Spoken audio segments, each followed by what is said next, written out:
Meu amigo, minha amiga, estamos começando mais um programa Comunicando.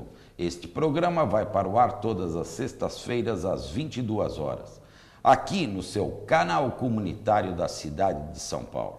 Participe, envie seu e-mail para programacomunicando@yahoo.com.br.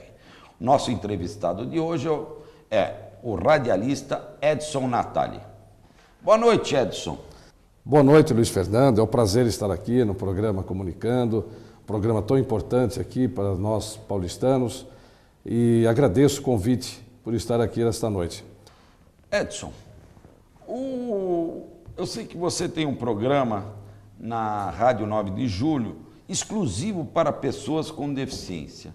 Como é que surgiu essa ideia? Luiz Fernando, o meu programa é voltado exclusivamente para o portador de deficiência, para a pessoa com deficiência. É um programa que trata de um assunto muito importante hoje no nosso meio social, porque o deficiente está conseguindo fazer a inclusão. Hoje ele está inserido nas artes, no esporte, na área profissional. Nós, inclusive, tivemos muitas novidades. Nos Jogos Pan-Americanos também houve uma transmissão das televisões em cima do evento, né? É verdade. Você sabe que foi um evento muito importante, principalmente para o deficiente visual, porque foi a primeira vez que nós patrocinamos um campeonato pan-americano, onde vieram vários países da América Latina, inclusive Estados Unidos e o Canadá. E o Brasil hoje já está num estágio tão avançado que nós tivemos, para você ter uma ideia, mais de 90 medalhas, e o segundo colocado, que foi o México, teve 37 medalhas. Agora, o patrocínio, o Brasil já começou a fazer esse patrocínio, é mais fácil conseguir o patrocínio para o deficiente? Veja como está hoje. Eles devagarinho foram galgando os degraus, né, para conseguir esse espaço, que inclusive o professor Davi Farias Costa, que hoje é presidente da ABDC, a ABDC é a Associação Brasileira de Desportos para Cegos, ele conseguiu muitas realizações, e junto com o Vital Severino Neto, que é do Comitê Paralímpico Brasileiro. Tanto é verdade que o ano passado, nas Paralimpíadas, o Brasil teve uma performance muito boa, conquistou várias medalhas, inclusive mais medalhas do que as pessoas ditas normais, e isso graças aos esforços dessas pessoas que hoje comandam o esporte dos deficientes visuais, por exemplo. E nós temos aí os resultados, porque hoje a televisão tinham a mídia, algumas mídias importantes estavam cobrindo esse evento, e nós, evidentemente, que sempre acompanhamos esse pessoal, estávamos lá e vimos tanta coisa boa. Foi o Banco do Brasil que patrocinou? Bom, esse Pan-Americano foi o Bradesco, foi o Hospital Sema, foram apoios de algumas empresas do hotel Holiday Inn. Então foi um conjunto de patrocínios. Quantos países vieram fazer o evento? Bom, eu acredito que vieram praticamente dos 10 países sul-americanos, 8 vieram participar, mas dos latino-americanos também vieram México, El Salvador, e do norte vieram os Estados Unidos e o Canadá. Tende a crescer, então? Tem, inclusive o Brasil é bicampeão mundial de futebol de salão para cegos, campeão paralímpico e tricampeão da América. E nós tivemos aqui em Paulínia, em 98, o primeiro campeonato mundial, porque o Brasil foi considerado o melhor time do futebol de salão de cegos.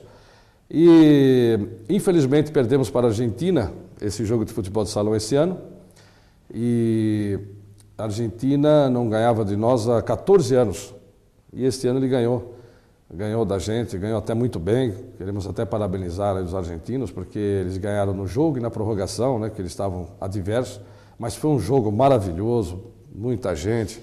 Quer dizer que então esse programa que você idealizou para os deficientes Você está de parabéns, pelo um programa que é muito difícil, né? Arrumar primeiro o patrocínio para ir para o ar para falar com deficiente. Como é que como é a estrutura desse seu programa lá na Rádio 9 de Julho? Bom, para dizer a verdade, foi o destino que colocou, vamos dizer, eu como sou católico praticante, então eu vou dizer que foi Deus que colocou isso no meu caminho, porque na época, isso há 10 anos atrás, nós íamos fazer um programa de variedades e nós íamos fazer até uma brincadeira, porque nós íamos falar de esportes que ninguém fala, por exemplo, o bote, a malha, boliche, esses esportes menos divulgados.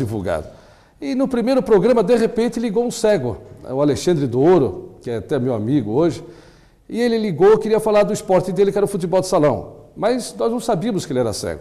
Aí ele estava no final do programa, eu falei, olha, vamos rapidinho, ele disse que tinha caído a bengala, eu falei, mas e aí, você tá doente, algum problema? Ele falou, não, sou cego. Eu falei, você é cego e joga futebol? Então segura na linha aí começou, porque nós fomos conhecer como é que funciona a bola que tem o guizo, como é que nós fomos ver. Como é que é o guizo? O guizo é uma espécie de um sininho que tem dentro da bola que o cego se orienta. O guizo é um sino? É um sino, é um barulho que tem dentro da bola e o cego vai ouvindo. Então todo mundo tem que fazer silêncio porque eles se orientam pelo barulho da bola. E como chega no gol? Eles têm uma noção, de como se colocar no campo, que é impressionante, parece que eles são pessoas normais. E na hora de chutar um pênalti ou uma falta, o guia fica atrás do gol, então ele bate na trave com... O guia, quem seria o guia? O guia é aquela pessoa, aquele auxiliar que fica atrás do gol e ele fica orientando o jogador na hora de cobrar. Grita, fala com ele grita jogador. E quando vai chutar uma falta, por exemplo, uma bola parada, ele bate com um ferrinho ou uma moeda na trave, então ele grita, olha, trave esquerda, trave direita, travessão, para ele ter uma noção de onde ele vai chutar. E o único que enxerga é o goleiro, porque o goleiro ele fica bem a divisória dele é bem restrita e ele orienta o jogador, né? Que o goleiro também é cego, né? Não, o goleiro era cego. Era cego? Agora puseram para ele enxergar, porque pelo menos para ele orientar os jogadores, por causa dos choques, mais ou menos onde a bola está se dirigindo para ele se colocar melhor em campo. E nas outras modalidades nós temos o atletismo também, que o cego hoje está muito bem. Nós tivemos aí os irmãos, a Terezinha, o Pedro, nós temos pessoas aí, a própria Adra dos Santos, que é uma das melhores do mundo. Nós temos na natação também um contingente muito grande. Vamos pegar o exemplo da natação, a piscina. O rapaz é cego. Como é que ele se orienta para chegar do outro lado? Ele não pode entrar numa curva, ir para lá e para cá? Outro dia, desculpa, eu estava vendo lá na televisão, eu não vi nenhum fio indicando que até lá era limpa, a piscina é limpa. Eles têm... Bom, ali tem uma espécie de uma cordinha embaixo para eles mais ou menos se orientarem. Tá. E tem os auxiliares que ficam gritando, né? Agora, no atletismo não, tem o guia que acompanha e o guia tem que correr como atleta, porque ele pode prejudicar o atleta. Que o guia vai na frente. O guia vai na frente e vai gritando para ele, né? Para ele não se desviar da linha. E na natação, como ele já tem uma noção de como ele vai nadar, então ele segue aquela orientação, os gritos do auxiliar e também na água tem aquela cordinha para ele se guiar até o final da chegada, assim, como podemos dizer. Enfim, essas pessoas são extremamente com um poder de vontade absurdo, né? Olha, eu me impressiono às vezes. Recentemente eu fui no Tendal, que é aqui na Lapa, na Rua Guaicurus, teve uma exposição do centenário da Nise da Silveira, que foi uma das precursoras, uma das psiquiatras precursoras desse trabalho de artesanato, de artes para pessoas com transtornos mentais. E se você vê a qualidade das telas, do trabalho artístico destas pessoas, você se impressiona, porque é uma qualidade excelente, é uma arte muito bem feita. Quer dizer, se você dá uma oportunidade para o transtorno, para a pessoa com transtorno mental, você se impressiona de ver a qualidade e como ele se desenvolve, ele melhora o seu desenvolvimento mental. Isso também você vê os próprios cadeirantes que jogam basquete, Até eu soube outro dia que as faltas, porque dificilmente tem o contato físico. E a falta, para que você, que talvez vá assistir um jogo de basquete de cadeirantes, é a intenção do atleta quando ele movimenta a roda. Então a forma dele bloquear o outro atleta para chegar na bola é caracterizada a falta. E também ele tem que fazer o movimento, rodar, dar 2 giros na roda e segurar a bola na mão e depois bater a bola. E isso é muito difícil de você fazer um treinamento como esse. E arremessar, quer dizer, a pessoa arremessar sentado na cadeira, também... Com certeza é muito complicado, difícil, né? Complicado. Nossa Senhora, é por isso que eu torno a dizer, tem que ter uma força de vontade absurda. Edson, e como é que você vê a legislação, na sua opinião, da cidade de São Paulo? Não é? A cidade de São Paulo é uma loucura. Agora, o deficiente já está sendo beneficiado pelo rebaixamento de calçada, banheiro próprio. Como é que você vê? Olha, melhorou um pouco. Um pouco? Melhorou um pouco. Não porque os dirigentes ainda têm aquela benevolência, porque a sociedade ainda não está preparada para receber o deficiente. Agora, isso é mais pela luta, pelo empenho, pelas reivindicações dos deficientes. Agora, a sociedade não está... Nós não somos um país de tradição, de guerra, como outros países que têm muito deficiente. Aqui nós temos acho que é pequeno. Como a sociedade não aceita? Ou a legislação da nossa é deficiente? Não, as leis existem. Hoje, até que a legislação hoje tem uma variedade de leis aí em prol do deficiente. O problema é que a sociedade não conhece isso. Então, por exemplo, vamos dizer uma hipótese que hoje os estádios de futebol, já que... Isso, o estádio de futebol. Estamos falando assim, eu como sou conselheiro do Palmeiras, sócio do Juventus, os estádios hoje ainda não estão adaptados ao deficiente. Aí você pega o estatuto do deficiente, ele tem a obrigatoriedade de entrar no estádio. Aí você às vezes vai conversar com o dirigente e ele está despreparado. Ele fala, por exemplo, outro dia um dirigente falou para mim, eu falei, olha, tem um cego que eu quero trazê-lo para assistir um jogo. Pô, mas o cego vê jogo? Quer dizer, então, você entende? Então, ele já é uma discriminação. Já é uma discriminação. Depois ele, não, é verdade. Você entende? Então, isso no emprego, até eu queria fazer um apelo aqui aos empresários. Mas, Edson, então vamos deixar esse apelo para um próximo bloco, que nosso tempo já está terminando, e nós vamos por um rápido comercial e já voltamos já já.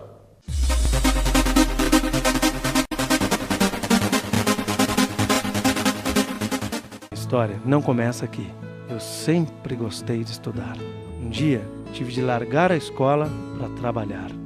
Mas completar os estudos era o meu sonho. Assim eu poderia encontrar um futuro melhor. Mas as escolas eram tão longe e a grana tão pouca. Então vi a propaganda supletivo do Instituto Universal Brasileiro. Pensei, mas aprender em casa? Fui conferir.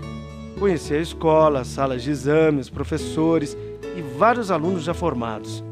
Puxa, que escola legal! Fiz o supletivo em casa, nas horas vagas.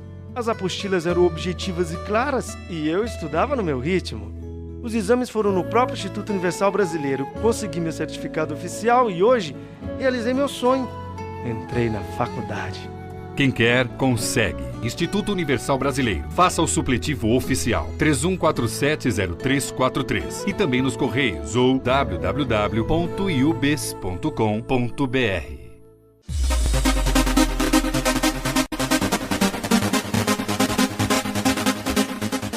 Meu amigo e minha amiga, estamos retornando ao nosso programa de hoje com o entrevistado Edson Natali, radialista. Tem um programa na Rádio 9 de Julho para pessoas com deficiências de todo tipo. No último bloco, nós estávamos falando que o Edson ia perguntar a respeito do fazer um apelo ao empresariado. Qual seria o apelo, Edson? Muitas empresas hoje têm uma obrigatoriedade por lei de empregar o deficiente. Tem uma cota, de acordo com o número de empregados que a empresa tem uma cota que ele deve empregar o deficiente. Só que às vezes acontece o seguinte, Você empresário ou você responsável pelo RH, vocês pedem, por exemplo, o deficiente que não seja cego, que não seja surdo, que não tenha cadeira de rodas porque não tem acesso. Então você não está empregando o deficiente. E hoje, o deficiente, por exemplo, telemarketing, o deficiente visual hoje, ele domina muito bem esta área. O próprio cadeirante, ele pode fazer qualquer tipo de serviço. E o acesso é muito simples. O surdo também, ele pode trabalhar numa área de produção, porque ele inclusive trabalha muito mais, porque ele tem essa oportunidade de emprego, já que é muito difícil hoje o emprego para ele. Então, eu até, às vezes, gostaria de colaborar com o pessoal de RH para explicar como é que funciona hoje esta legislação, esta prática, para que você possa empregar o deficiente e ficar enquadrado dentro da lei para esse. E qual que seria o seu e-mail para eles entrarem em contato com você, Edson? O meu telefone? Eu vou deixar o meu telefone, meu e-mail. Meu telefone é 3079-9348. E o meu e-mail, natale9, N-A-T-A-L-E, número 9, @ig.com.br. Terei um prazer de dar orientações gratuitamente para que você possa conhecer um pouco mais dessa dinâmica aí das pessoas com deficiência. Qual o telefone mesmo, Edson? 3079-9348. Então, Edson, a legislação, hoje a gente vê os telemarketing tudo em prédios, né? Eu vejo que muitos prédios não têm toda a infraestrutura, inclusive, principalmente os antigos, para o deficiente. Como é que a legislação ela está sendo cumprida ou fiscalizada, ou ainda a prefeitura tem uma certa, não dá toda essa importância ao deficiente? Bom, hoje a legislação está sendo mais cumprida, hoje os fiscais estão dando mais em cima, ainda não está o ideal, mas há um começo. O prefeito José Serra hoje criou a Secretaria Municipal da Pessoa Deficiente e Mobilidade Reduzida, está abrindo o caminho, só que, prefeito, não há a mínima infraestrutura ainda. Então, a secretária Mara Gabrilli está sofrendo de uma série de dificuldades a respeito. Inclusive, queria deixar esse recado, mas parabenizando o prefeito José Serra por essa iniciativa. E os órgãos públicos também precisam se adaptar, os prédios precisam se adaptar. Tudo bem, leva tempo. E essa adaptação seria muito cara? Não seria muito cara, porque um acesso, uma rampa, vamos dizer um exemplo, um elevador que caiba uma cadeira de rodas para um cadeirante. O deficiente visual, ele precisa de uma trilha apenas para que ele possa caminhar com a saliência. O surdo não tem necessidade. O que o surdo precisa, e isso é urgente, é ter um intérprete de Libras nos hospitais, nos shoppings e nos órgãos públicos. Porque é evidente que ele vai lá e ele é uma pessoa a mais discriminada, minha gente. Por quê? Você, quando vê um surdo, você não pensa que ele é deficiente. Então ele não pode se comunicar. Então é um problema muito sério para ele. Então é este apelo também que, inclusive, recentemente, no MASP, na Avenida Paulista, teve o primeiro ato público das pessoas surdas e deficientes auditivas e pedindo isso, inclusive, as legendas nas televisões, quer dizer, porque hoje eles estão participando. Mas já tem, né?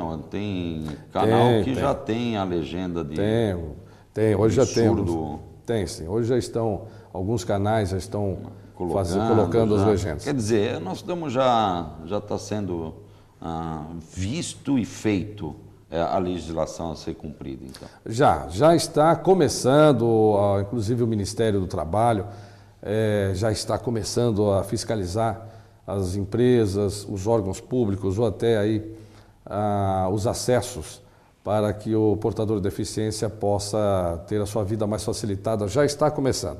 Não é ainda o ideal, mas já está. Mas já tudo é um começo. Aqui é um bom começo, né? Tudo é um começo. Você falou que era sócio do Juventus, agora foi para a primeira divisão, já estava. Me conte um pouco sobre o Juventus lá da Moca. É um time querido por todos, tá certo? Eu, como descendente de italianos, E então eu tive que seguir a tradição, quer dizer, eu sou católico, juventino, palmeirense e Mas qual a trabalho na relação Igreja do Católica. Juventus com o Palmeiras, Edson? Bom, o Juventus com o Palmeiras, ele está intimamente ligado ao sangue italiano, quer dizer, inclusive eu soube outro dia, através do J. Roberto, do nosso querido Cristianini, que os fundadores do Palestra também fundaram o Juventus e vice-versa, eles frequentavam um ao outro. Então a família Gamba, Pescuma, muita gente da Moca que pertencia ao Palestra, que também eram da Moca, que pertenciam ao Juventus. Frequentava o Juventus. E não tem um palmeirense que não é juventino. Eu não conheço um palmeirense que não é juventino.